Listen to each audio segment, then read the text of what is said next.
Ahoj, tady Petra a podcast Filmová 174. Je tady pokračování zajímavých rozhovorů Gerta Hermance a jeho hostů na 63. ročníku Zlín Film Festivalu. Tentokrát se mezi projekcemi v kině potkal Gert s Jo Anne Blowin. Jejich rozhovor v angličtině si můžete poslechnout právě teď.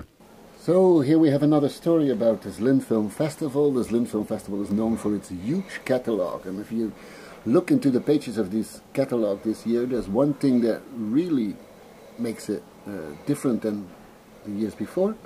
If you're going to search for the number of Canadian films, you will find a lot of Canadian titles in the catalog, and to be more precisely, a lot of films from Quebec.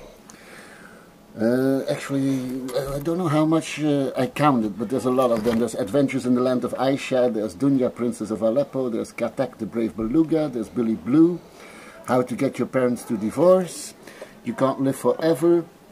We have other Canadian films, like I Like Movies, and Young Arsonists, and the beautiful short film Corinne.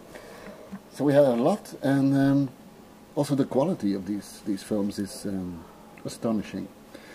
So that's why we thought it was a good idea to speak with the number one ambassador from Quebec cinema, big fan and loyal visitor of the Zlín Film Festival, and also director of the FIFEM Film Festival in Montreal, Joanne Blouin. And I think she's the one who can tell us how did it happen? Why? How did it happen? Did you came here with a truck full of films? No, I keep sending mental messages to many people for 27 years. No, it's of course it's a factor. It's a number of factors. Yeah, I'm one of them, but I'm not certainly not the only one. But I'm sure that we'll talk about your role later. Yeah, but in this festival, the fact that they chose, for example, a Canadian film, Billy Blue for the opening. I mean, it tells, as you said, that the quality of these films is quite interesting, quite high, and we have another feature in competition. So that's Adventures in the Land of Aisha. Yeah, that actually won in my festival in too. Festival, Yeah, and also in Boef in Sweden. Yeah. So the fact that we had the famous Roch de Mers producer. So for 26 years, this guy made one film per year. And everybody was happy about that, and which left him just enough time to visit the Zlín Film Festival in May every year, because he also was a regular visitor of the festival. Actually, the first time I came here, I was with him, and it was the 50th edition of the Zlín Festival. Yeah, it was it was in my mind because he used, he told me many times about Zlín, and it's also because he was the one with Robert Roy, who got the first film from Bratislav Poyar. All these films, Roch de Mers bought these films for Quebec at the time, and for the animation studio or television studio for kids, Radio-Canada, CBC. Yeah. So they had a long relationship with Zlín, once and for all, and I think all these films at that time, Definitely. But in Quebec, there's a whole generation who grew up with these films. So who had they were used to have heroes that they could identify with, and so on, which was very important to Roch de Mers mentality, and why we should make those films and why we should have our own films. And at that time, the Quebec film scene was developing. We had almost nothing. We had a lot of films with National Film Board. It was the beginning of everything. So we took care. We had the first Denis Arcand, who won an Oscar, and so it's like we took care of the adults before taking care. And Roch de Mers was taking the scene for the kids, so everybody was happy and so on. And he covered the entire children's film landscape, and French, English, voila, and and suddenly they also realized that it was quite. It was making a lot of money, because films from Roch de Mers, like The Dog Who Stopped the War, I think is the film that was most sold out in the whole history of Canada cinema industry, since it exists, So anyway, I don't want to go into all the details, but between Roch's departure and all these new films, what happened?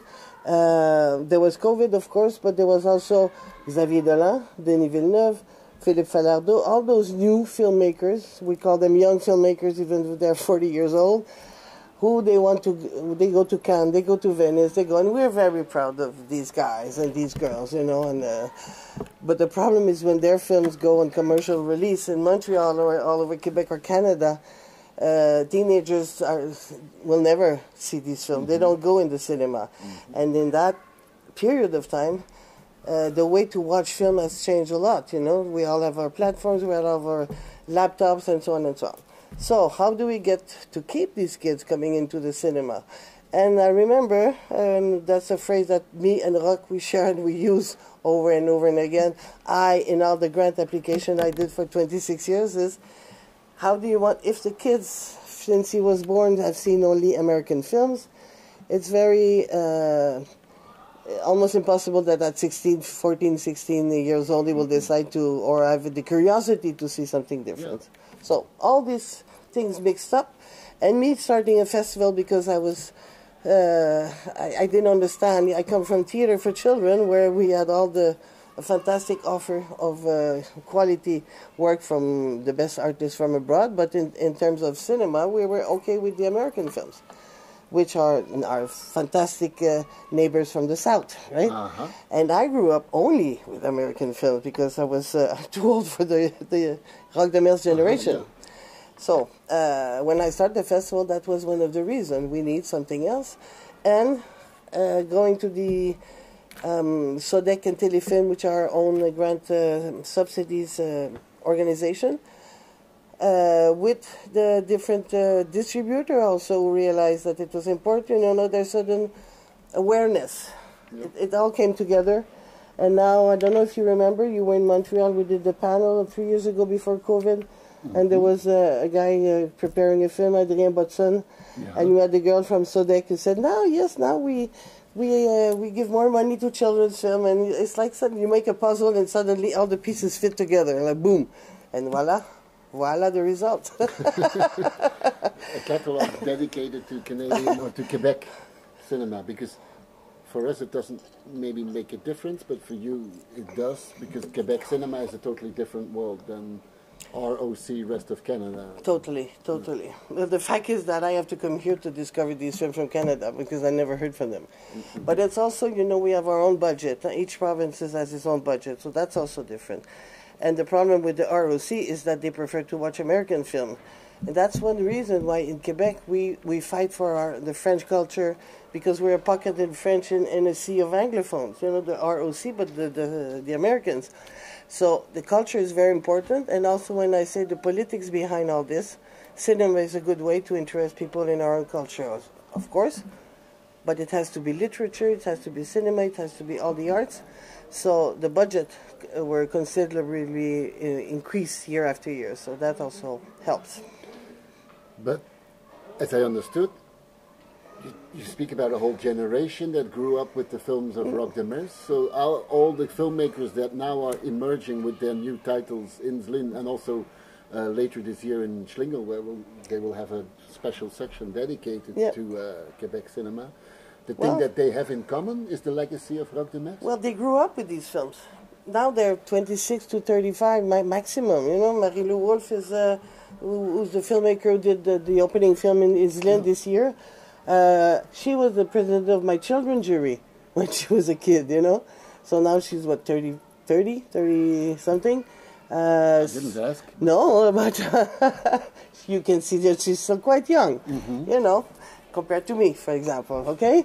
So, Jules au Pays d'Achat, Sophie Farkas-Bola, if she's 30, it's a big max, Yeah, so that all of them are in the same from the same generation. They grew up with these films. They went to film school, Concordia University, blah blah blah, in Montreal or wherever, and then they did a few shorts, and now they're coming with their first feature. And now we have 3 more coming up till 2024. Can we already say that there's a scene in Montreal? Yeah, of course there is. Scandinavian countries that were the leaders. Now we're coming. Careful, the Vikings are coming back. The Francophone Vikings. They're even more fierce. But you say that some more are coming.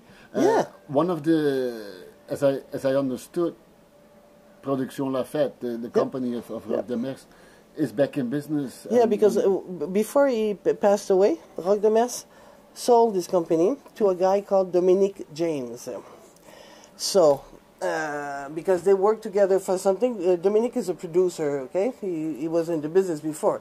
And I don't know how it managed, because at a certain point, Roch said it should be you, it has to be you, whatever, he sold the company. Then it took him 7 years to come up with his first feature.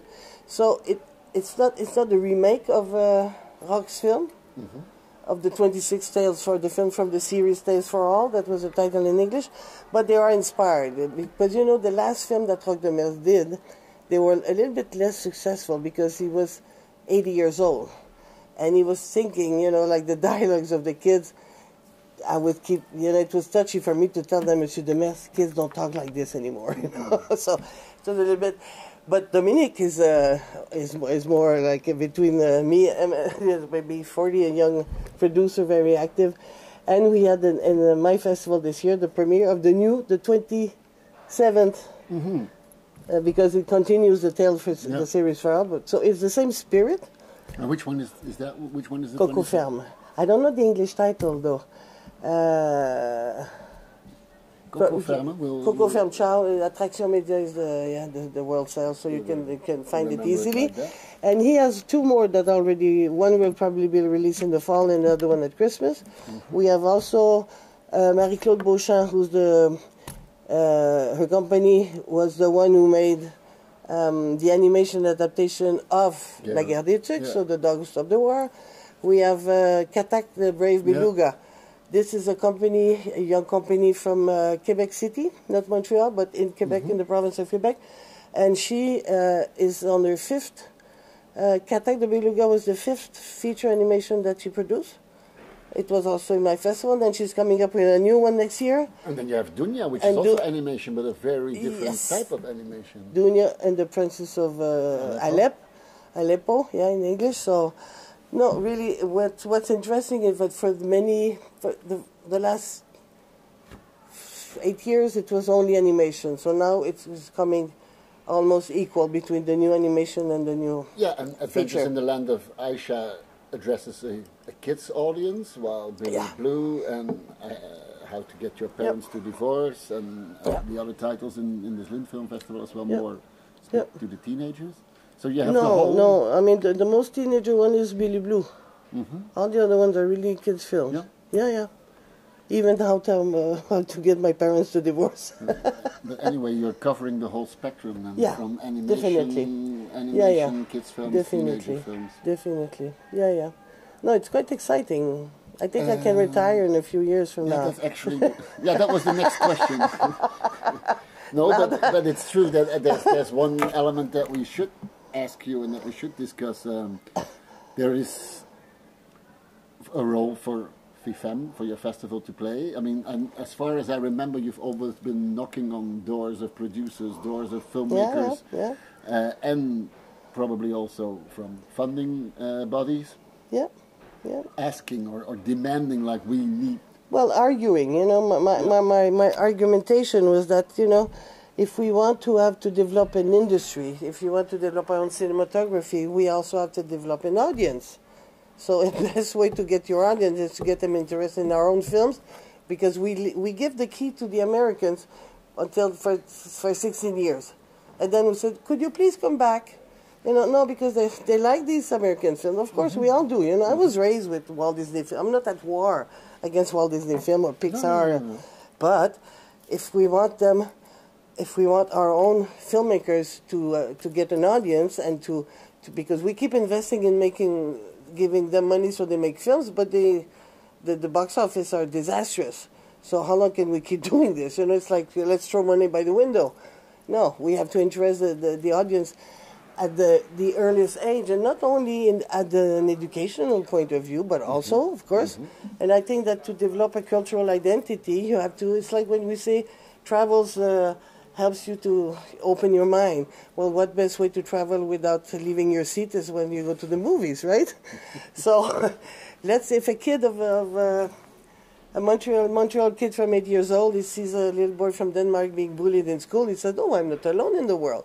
But he can see also kids from his own schoolyard, or there's the ethnicity, the communication. The more you know about other culture, so it all goes. Yeah, and what always also struck me, because over the last times that we met, you told me stories, and all the time it was the same kind of stories of kids growing up within the festival.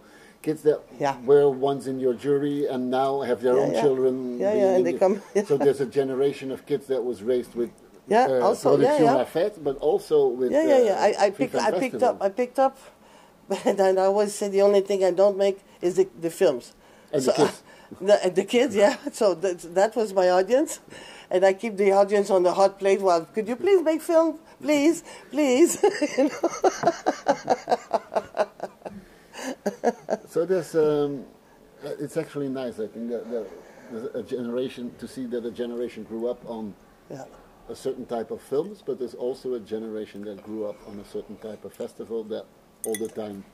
And also because, really, I'm going on the 27th edition of my festival. Actually, the 31st, because before FIFAM I had another, 4 years. These are all the filmmakers that we just mentioned who have their films now. They came to my festival when they were kids. They were born together more or less same time with your festival. Yeah, but the parents, every time at the end, they came to me and says, "What do we do now for the rest of the year? Where do we go?" Because they don't understand how come this film is not at Costco next week, How come I cannot buy the DVD? How come they're not available? How come we can see this film only here? I cannot explain every time that, Mrs., you understand the little voice in the cinema that's called a French voiceover. It's not on the, or you have to buy the rights of the film in order. So, and of course it's not by 9 days a year with quality cinema that you can build up an audience. But over 27 years, that's where the other filmmakers, the distributor, they say, "Oh, how come she sold 10,000 tickets? There must be an interest." All this came, slowly but surely. And I remember when the producer came to me the first year, there was we did the opening of his new release film. It was Babar, the animation, which is not the best film, but it was the very early years of the festival, first or second edition. And there was 900 seats, and he came in and says, "Who the hell are these people?" I said, "These people are families, crying out loud for quality films, and you give them Babar, so we have work to do." Which is exactly what you did, and which is exactly what the Quebec film industry did. So we're looking forward to more upcoming titles in the near future, coming all the way from Montreal or Quebec, or even ROC, rest of Canada. We'll be happy to welcome them in the Zlin Film Festival, and we'll be happy to welcome Joanne Blouin in the Zlin Film Festival year after year. And a new shipload of titles. Can I say thank you to Zlin Festival?